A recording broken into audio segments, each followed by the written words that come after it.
Hello दोस्तों। तो ये हमारी जो वीडियो है इसमें हम ये जानेंगे कि आज हमारे देश में लोकसभा में किस राज्य से कितने सदस्य आते हैं और राज्यसभा में किस राज्य से कितने सदस्य आते हैं। तो सबसे पहले आता है हमारा आंध्र प्रदेश।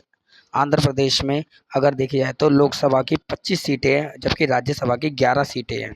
अरुणाचल प्रदेश जो है हमारा, ये 7 बहनों में से एक गिना जाता है और इसमें लोकसभा की 2 सीटें हैं और राज्यसभा की 1 सीट है। अगर हम बात करें असम की, तो असम में लोकसभा की कुल मिलाकर 14 सीटें हैं जबकि राज्यसभा की 7 सीटें हैं।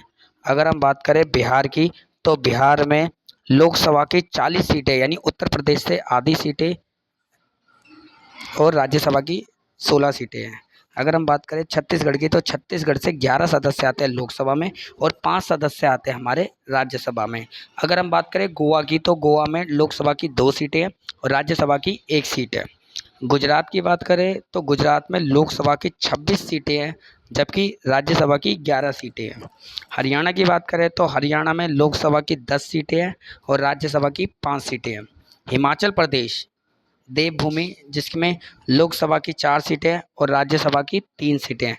झारखंड की बात करें तो झारखंड से 14 सदस्य लोकसभा में आते हैं, 6 सदस्य राज्यसभा में आते हैं। कर्नाटका की बात करें तो 28 लोकसभा की सीटें और 12 राज्यसभा की सीटें देखी जाती हैं। केरल की बात करें तो 20 लोकसभा की सीटें हैं, 9 राज्यसभा की सीटें हैं। मध्य प्रदेश एक एक भारत का बड़ा प्रदेश है जिसमें 29 सदस्य लोकसभा में आते हैं और 11 सदस्य राज्यसभा से आते हैं।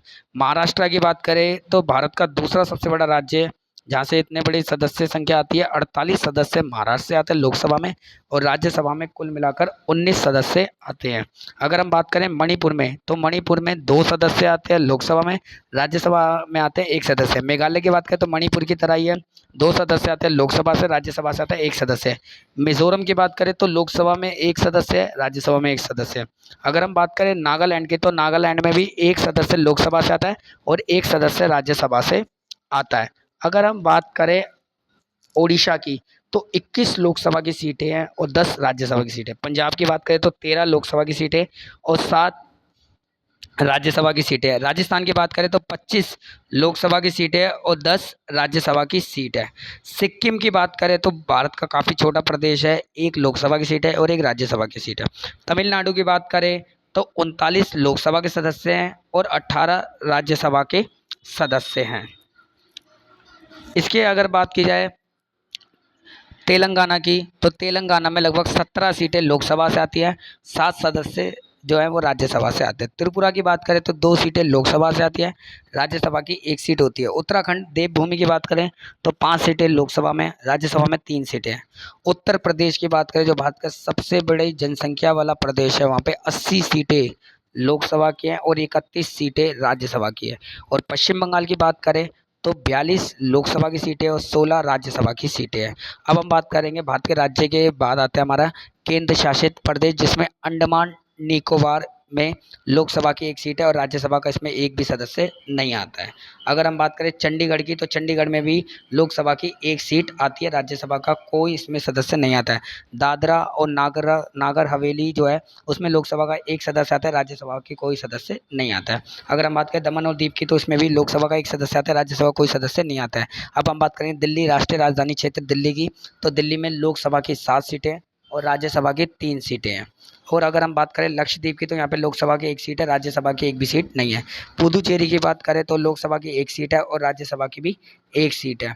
अगर हम बात करें इसके बाद, तो जम्मू कश्मीर जो हाल ही में केंद्र शासित प्रदेश बना है, उसमें 5 सीटें लोकसभा के और 4 सीटें राज्यसभा के। और लद्दाख जो अभी अभी केंद्र शासित प्रदेश बना है, उसमें भी 1 जो है हमारी लोकसभा की सीट है और राज्यसभा की जो सीट है वो 1 भी नहीं है। तो इस तरह अगर देखी जाए तो 543 सदस्य होते हैं और 2 सदस्य जिन्हें राष्ट्रपति मनोनीत करता है, जिसे हम एग्लो इंडियन कहते हैं। तो टोटल मिलाकर 545 सीटें लोकसभा की है और राज्यसभा में 233 सदस्य जो हमने अभी आपको बताया वो राज्यों से आते हैं और 12 सदस्य को राष्ट्रपति मनोविज्ञान, कला, विज्ञान, समाजशास्त्र, समाज सेवा, खेल आदि योगदान के आधार पर 12 सदस्यों को मनोनीत करता है। तो इस आधार पे इन सदस्यों की संख्या 245 हो जाएगी।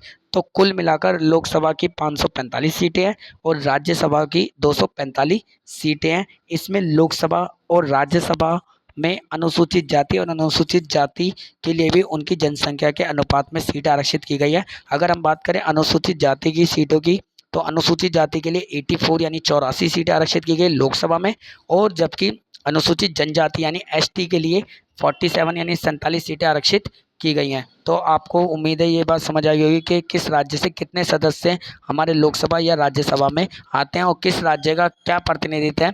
इस वीडियो में आपको ये सभी बातें समझ आ गई होंगी, और आपको अगर अच्छा लगा तो प्लीज़ लाइक, कमेंट और शेयर कीजिए और इस चैनल को सब्सक्राइब कीजिए। ऐसे हम वीडियो आगे लेके आएंगे।